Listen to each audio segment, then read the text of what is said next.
Godspeed to the city streets. We began to feel the fire.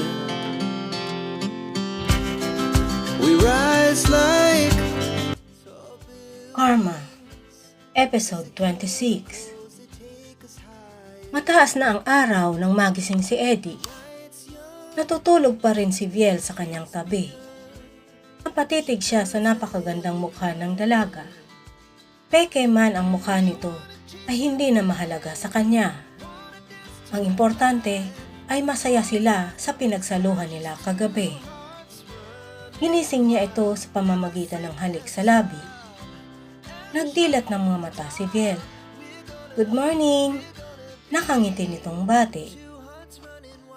"Gusto mo bang mag-biking tayo?" "May bike kami dyan, Mami Lydia." Wika ng binata. "Let's go!" Excited na wika ng dalaga. Pero natigilan ito sa pagbangon.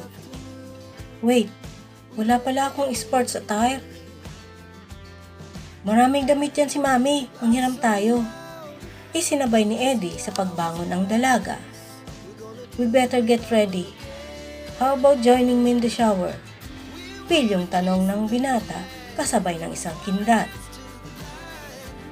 Naging simula ito ng uncommitted relationship ng dalawa. Wala man na nangyaring ligawan sa pagitan nila ay magkasundo naman sila sa maraming bagay. Makalipas ang 2 taon ay naging maganda ang samahan ng dalawa. Si Viel ay nakamove on na sa breakup niya sa dating nobyo. Si Eddie ay nakasuporta sa lahat ng mga fashion events nito. Nagmistula siyang personal assistant sa tuwing may dadaluhan si Viel na fashion event. "Happy 2nd anniversary, babe!" Malambing na bati ni Eddie kasabay ng pag-abot ng bouquet of flowers sa dalaga. Itinuring niyang simula ng kanilang pagiging magkasintahan ang araw na ipinagkaloob ni Viel ang sarili nito sa kanya. "Wow, 2nd anniversary na pala natin," nakangiting komento ni Viel. Hinalikan niya sa labi ang binata. Hindi binibilang ni Viel ang mga buwan o taon ng relasyon nila ni Eddie. Para sa kanya, basta masaya sila at makasundo pa rin, ay magpapatuloy ang kanilang relasyon. Hindi niya ipinagdadamot kay Eddie ang kanyang sarili sa tuwing kailangan siya nito. Suportado rin siya ni Eddie sa lahat ng kanyang mga fashion activities. Higiniya ni Eddie si Viel sa isang mesa at ipinaghatak ito ng upuan. Isang dinner date ang pagsasaluhan nila sa isang exclusive restaurant ng isang hotel. Napatingin si Eddie sa vegetable salad na kinakain ni Viel. "Babe, please eat some rice," wika ni Eddie. Inilapit niya ang plato ng kanin sa tapat ng dalaga. "Eddie, size 2 dresses ang imomodel ko, hindi plus size ng mga damit," wika ng dalaga. Nalalapit na kasi ang Paris Fashion Show kaya puspusan ang pagdadayat niya. "I'm worried about you. Baka magkasakit ka na sa sobrang pagdadayet," saad ni Eddie. Napansin niya ang sobrang pangangayayat ng dalaga. Napakagaan na nito sa tuwing binubuhat niya. "Don't worry, babe. After the event, wala nang diet," wika ni Viel. Tumango na lamang si Eddie bilang pagsang-ayon sa kasintahan kahit labag sa kalooban niya. Nang dumating ang Fashion Week sa Paris, ay sinamahan ni Eddie si Viel. Hindi siya nag-enroll sa huling taon sa college para masamahan niya ito. Kahit may kasama si Viel na videographer at personal assistant, ay pinangatawanan ni Eddie ang trabaho ng isang assistant. Nakita niya ang hirap ng trabaho ng isang modelo. Maraming beses na nagpapalit ng damit si Viel para sa pictorials. Kabi-kabila ang kislap ng mga lente ng kamera para makuha ng litrato ang mga modelo na nagmula pa sa iba't ibang panig ng mundo. Sa pang-4 na araw ng fashion show ay nagreklamo si Viel ng panghihina ng katawan. Kinagabihan ay nagkalagnat ito. Nag-alala si Eddie at ang kanilang mga kasama. Babe, huwag ka nang mag-join ngayong araw. Baka kung mapaano ka pa, wika ni Eddie. Nakita niyang namumutla pa rin si Viel. Natatakpan lang ng makapal na makeup ang pamumutla nito. Babe, 2 days na lang. Don't worry, I am fine. Napagod lang ako kahapon. Tumayo na si Viel sa kalumabas ng kwarto. Naghihintay na ang kanyang wardrobe assistant at makeup artist para sa panibagong araw ng Fashion Week. Walang nagawa si Eddie kundi ang sumang-ayon sa dalaga. Naghanda na rin siya.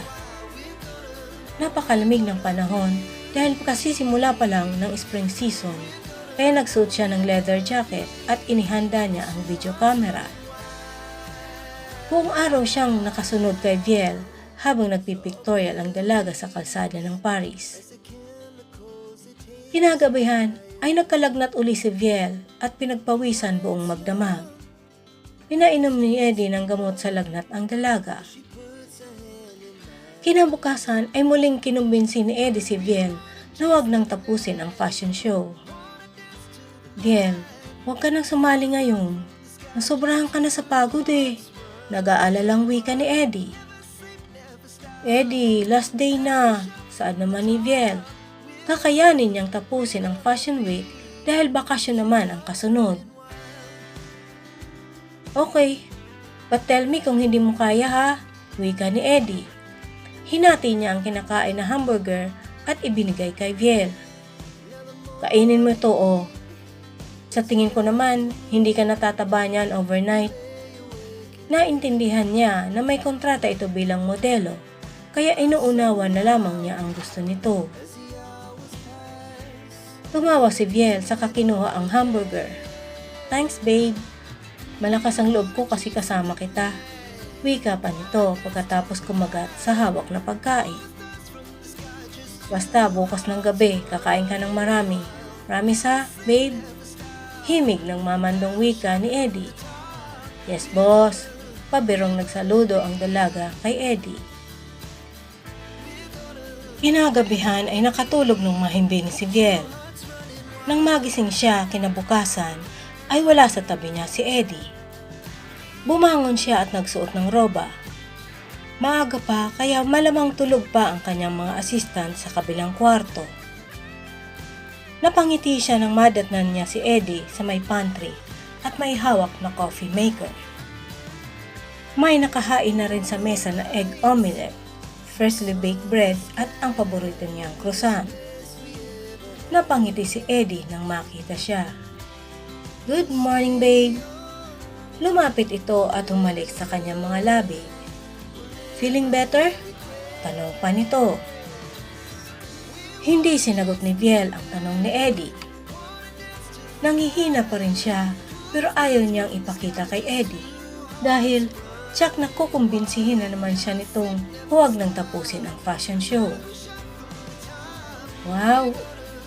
Early breakfast, komento ni Viel at agad siyang naupo. Lumabas ako habang tulog ka kanina, babe.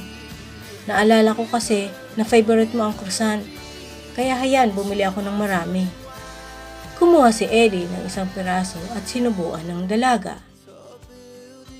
Kumagat si Viel at kinuha na niya ang tinapay sa kamay ng binata. My favorite. Tapos may partner na brewed coffee. Thanks babe. Inabot ni Viel ang tasa ng kape mula kay Eddie. Dahil tapos na ang fashion show, ay niyaya ni Viel si Eddie. Nagugulin sa pamamasyal ang nalalabing 2 araw. Binisita nila ang Notre Dame Cathedral at nagdasal sa loob. Palabas na sila ng simbahan nang may tumakbong batang babae sa harapan nila. Muntik na itong madapa kung hindi naagapan ni Eddie. Okay ka lang, baby girl? Malumanay na tanong ni Eddie sa paslit. Yumukod siya at hinawakan niya ito sa 2 kamay sa kanginitian. Napakaganda ng bata sa isip niya. Malamang anak ng mag-asawang taga-Europa at taga-Asya. Bumungis-ngis ang paslit at muling nagpumigla sa hawak ni Eddie. Sa tingin niya ay nasa 3 taong gulang na ang paslit at nasa edad ito ng kalikutan. "Lovey, my goodness!" Isang boses babae ang tumawag sa bata. Natigilan si Eddie nang mapagsino ang babae. "Lovely?" Lumukso ang puso ni Eddie sa tuwa. Hindi niya akalain na magkikita pa sila ng dating kaibigan at dating kasintahan. Natigilan din si Lovely. "Eddie?" Nawika din ito. "Magkakilala kayo, babe?" Tanong ni Viel, sabay tingin kay Eddie. "Yes, babe. Classmate ko siya sa high school until first year college," sagot ni Eddie. Awkward man ang kanyang pakiramdam, ay ipinakilala ni Eddie kay Lovely si Viel. "Lovely, my girlfriend Viel," wika niya. "Your daughter is so pretty, ma'am," natutuwang komento ni Viel. "Thank you," sagot ni Lovely. Kinarga na nito ang anak. Napatingin si Eddie sa singkit na lalaki na biglang umakbay kay Lovely. Tingin niya ay mas matanda ito kay Lovely. Waring nagtatanong ito kay Lovely sa sarili nitong lengguwahe. At hindi nila maintindihan, pero nakangiti naman sa kanila. Sumagot din si Lovely sa kaparehong lengguwahe. "Asawa ko pala," pakilala ni Lovely sa lalaking nakaakbay. "Hello, my name is Eddie and she is Viel," wika ni Eddie. Nakipagkamay si Eddie sa lalaki. Sa tingin niya ay hindi marunong ng wikang Ingles ang lalaki dahil tumingin pa ito kay Lovely nang batiin niya. Sinundan ni Eddie ng tingin ang papalayong mag-anak. Nagpasalamat siya at hindi na bumalik sa pagkatomboy si Lovely.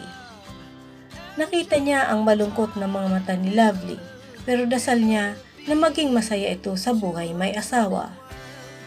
Pero may kurot din sa puso niya at waring nainggit siya sa pagkakaroon nito ng anak. Binalingan ni Eddie si Viel. "Gusto mo na rin bang magka-baby tayo, babe?" tanong niya. Ngumiti si Viel at malambing na hinaplos ang pisngi ni Eddie. "Hindi pa ako handa, babe. Mga bata pa tayo," wika nito. Kinagap ni Eddie ang dalawang palad ng babae. "Alam mo, Viel, hindi ako religious person. Pero kanina, pinagdasal ko na sana maging tayo na habang buhay." Madamdaming wika niya. Magkatotoo kaya ang hiling ni Eddie? Si Viel na kaya ang babae para sa kanya?